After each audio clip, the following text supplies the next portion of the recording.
Hello students, welcome to my channel and today we will discuss the topic electric power. Okay? Electric power होता क्या है? Power you have also studied in class 9th में भी आपने power पढ़ा है. ठीक है, वर्क डन अपॉन टाइम. ठीक है, the rate of doing work, इसी को हम लोग पावर बोलते हैं. यहाँ पे टर्म यूज हुआ है electric power. So electric power क्या होता है? The rate of doing electric work or the rate of consumption of electric energy is known as electric power. ठीक है, इलेक्ट्रिक पावर को हम क्या कह सकते हैं? The rate of doing electric work,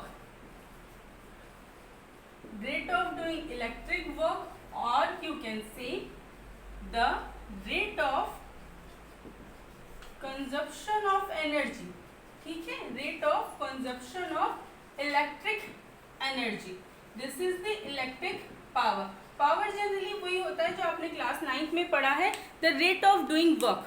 ठीक है, the rate of doing work, that is. बस यहाँ पे इलेक्ट्रिक पावर है, so we are using the term the rate of doing electric work और rate of consumption of energy, की कोई appliance कितना एनर्जी कंज्यूम कर रहा है.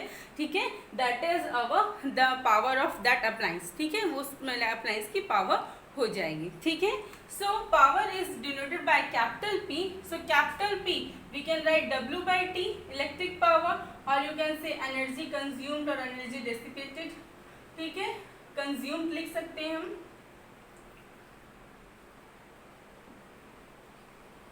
Upon T, time.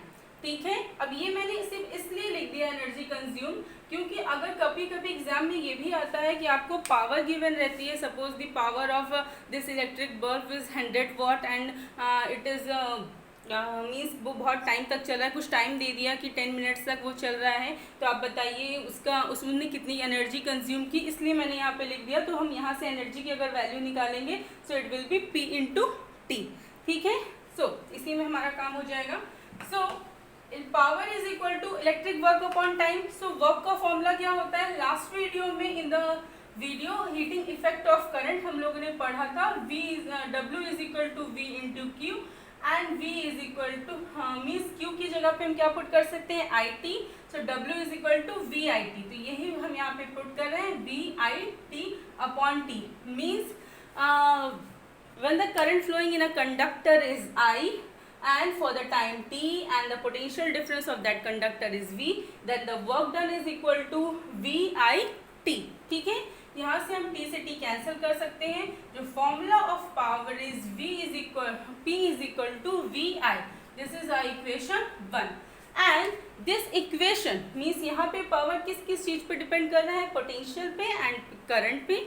So here ये जो इक्वेशन है आपकी, वो आपका पोटेंशियल चेंज होगा उस पर भी एप्लीकेबल है, करंट चेंज हो रही है या दोनों चेंज हो रहे हैं, इन सारी कंडीशंस पे ये पावर की आपकी इक्वेशन वैलिड, मतलब जो फॉर्मूला है वो वैलिड होगा. ठीक है, now by Ohm's law what we know that V is equal to IR. So जहाँ पे हमारे इक्वेशन 1 में V है, वहाँ पे हम क्या पुट कर सकते हैं? P is equal to IR into I, that is I square R. P is equal to I square R. ठीक है, एक फॉर्मूला ये है, P is equal to I square R. ठीक है. थर्ड, अब आप कहोगे कि मैम हम I की जगह पे भी तो पुट कर सकते हैं. हाँ ठीक है, आप I की जगह पे पुट कर दो. तो I की जगह पे आप पुट करोगे, सो I की प्लेस में क्या आएगा? V by R. सो आपका फॉर्मूला बनेगा P is equal to V square upon R. सही है, V तो अपनी प्लेस पे, I की जगह पे हमने क्या पुट किया? V by R. So new formula is V square by R. This is a third equation. ठीक है, अब मैंने ये फर्स्ट सेकेंड थर्ड इक्वेशन क्यों लिखी है? फर्स्ट इक्वेशन में P is equal to VI, in second equation P is equal to I square R and in third equation P is equal to V square upon R. अब आप मुझे बताओ, second और third equation में P is directly proportional to resistance. ठीक है, and in third equation P is inversely proportional to resistance. ठीक है, तो फिर से contradiction हो गया ना. तो कैसे होगा कि फॉर्मूला कहाँ पे एप्लीकेबल है? फर्स्ट जो फॉर्मूला है वो सारी सिचुएशन पे एप्लीकेबल है.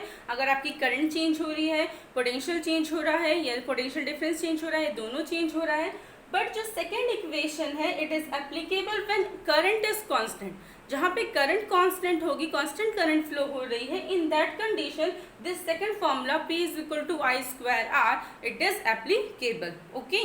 And third equation, third P is equal to V square upon when the potential is constant. ये हमने हीटिंग इफेक्ट ऑफ करंट में भी पढ़ा था कि हमारे घरों में जो हमने कॉम्बिनेशन होता है वो पैरेलल कॉम्बिनेशन होता है, and in parallel combination potential is constant. 220 volt का पोटेंशियल पूरे जितने भी घरों में आपके अप्लायंस लगे हैं सबको उतने ही सेम पोटेंशियल 220 वोल्ट ही मिल रहा है. तो वहाँ पे पोटेंशियल क्या हो गया, कांस्टेंट हो गया सारे अप्लायंसेस के लिए. इन दैट कंडीशन जिसकी ठीक है, जिसकी पावर रेटिंग ज़्यादा होगी, जिसकी पावर ज़्यादा होगी उसका रेजिस्टेंस क्या होगा, लो. आपने देखा होगा जब भी आप इलेक्ट्रिकल अप्लायंसेस लेते हैं तो उसमें पावर उसकी मेंशन रहती है, पावर रेटिंग लिखी होती है.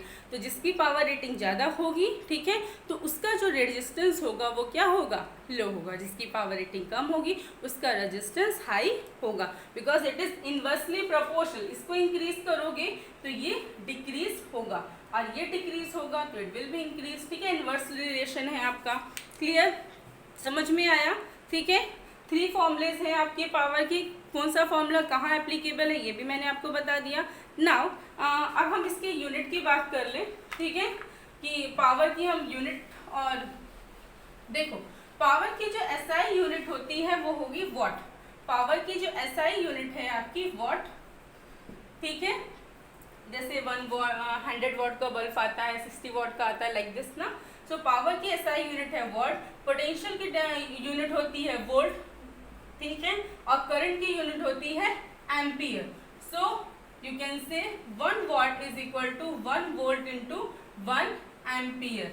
ठीक है, अब मैंने आपको जैसे बताया कि कभी भी एग्जाम में आपसे ये पूछ सकता है डिफाइन 1 वॉट. 1 वॉट आपको डिफाइन करना है तो आप कैसे डिफाइन करोगे, when the current flowing in a conductor is 1 ampere. ठीक है, जब किसी कंडक्टर में जो करंट फ्लो कर रही है वो 1 एम्पियर है and it is operated when the potential is 1 volt, potential difference is 1 volt, then the power of that is 1 watt. You can say the power is 1 watt when the current flowing through a conductor is 1 ampere operated at the potential difference of 1 volt. जब किसी conductor का potential difference 1 volt होगा, उसमें 1 ampere की current flow करी होगी, तो वह उसका जो पावर होगी दैट इज 1 वाट.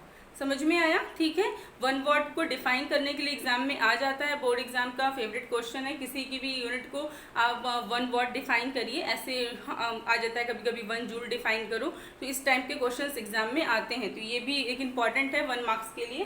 ठीक है, ओके.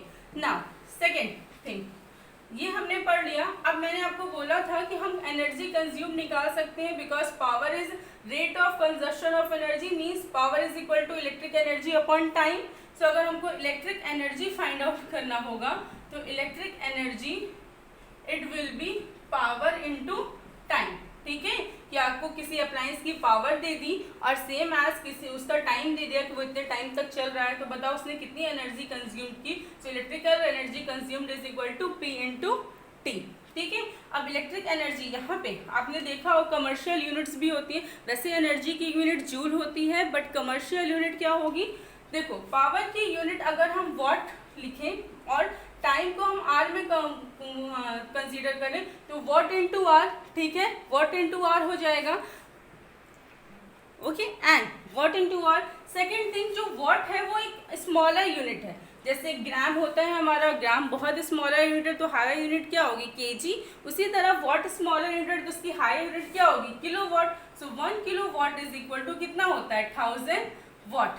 ठीक है, सो अगर हम यहाँ पे हायर यूनिट ले लें सो पावर की, so it will be kilowatt. So electrical energy ये क्या हो जाएगा, किलो वॉट. इसकी कमर्शियल यूनिट क्या होती है, commercial unit of energy is kilo watt hour. ठीक है, क्या होगा, किलो वॉट आर. और आपने देखा होगा कि जो आपके घर में जो मीटर यूज होता है उसमें हम लोग बोलते हैं यूनिट ना, 1 यूनिट, 2 यूनिट, 3 यूनिट. तो वो यूनिट क्या है, 1 unit is equal to 1 kilo watt hour. ठीक है, 1 unit is equal to 1 kilo watt hour. ठीक है, इसको हम इन टर्म्स ऑफ जूल भी फाइंड आउट कर सकते हैं. यूनिट और kilowatt hour, these are the commercial unit. ठीक है, सो इसको हम कन्वर्ट कर सकते हैं, you can convert into joule. तो 1 kilowatt hour is equal to 1000 watt. 1 kilowatt को हम किलोवाट को 1000 वाट में कन्वर्ट कर सकते हैं। 1 hour is equal to 60 minute and 60 minute is 1 minute is equal to 60 second. ठीक है, अब देखो जो वॉट है 1 वॉट इज इक्वल टू होता है 1 जूल पर सेकेंड, ये आपने पढ़ा होगा। ठीक है, सो 1000 what upon joule into 60 into 60 3600 second, second से सेकेंड कैंसिल। ठीक है, ये हो जाएगा आपका 36 2 और 3 5 10 टू द पावर 5 जूल। इसको हम लिख सकते हैं 3.6 into 10 to the power 6 joule. So that means 1 kilowatt hour is equal to 1 kilowatt hour is equal to 3.6 10 to the power 6 joule. ठीक है, ये वैल्यू ऐसे डायरेक्ट एज इट इज याद कर लो। कभी आपको आंसर क्वेश्चन ये आया कि गिव आंसर इन जूल, ठीक है, सो वहाँ पे आप डायरेक्ट इस वैल्यू को मल्टीप्लाई कर देना, किलोवाट में होगा अगर तो वो डायरेक्टली जूल में कन्वर्ट हो जाएगा। ठीक है, ये रिलेशन इंपॉर्टेंट है, जब आप न्यूमेरिकल्स सॉल्व करोगे तो वो आपके काम आएगा। ठीक है, तो समझ में आया चीज़ें। हमने क्या क्या पढ़ा? हमने पढ़ा इलेक्ट्रिक पावर। इलेक्ट्रिक पावर क्या होता है? Rate of doing electric work और rate of consumption of energy. ठीक है, देन हमने यूनिट पढ़ी, इसकी एसआई यूनिट वॉट होती है एंड डिफाइन 1 वॉट हमने पढ़ा, 1 वॉट को कैसे डिफाइन करेंगे। Then commercial unit is kilowatt hour and 1 kilowatt hour is equal to 3.6 into 10 to the power 6 joule. ठीक है, क्लियर, समझ में आया। और पावर के हमने 3 यूनिट्स पढ़े, P is equal to V I, then P is equal to I square R and then P is equal to V square upon R. ठीक है, कंडीशंस भी मैंने बता दी और होपफुली आपको समझ में आ गया होगा। और अगर समझ में आ गया है तो लाइक करना। ठीक है, और कोई भी डाउट है, if you have any doubt you can ask in the comment section. और अगर अब तक सब्सक्राइब नहीं किया है तो please subscribe, press the bell icon to get the latest update. Thank you.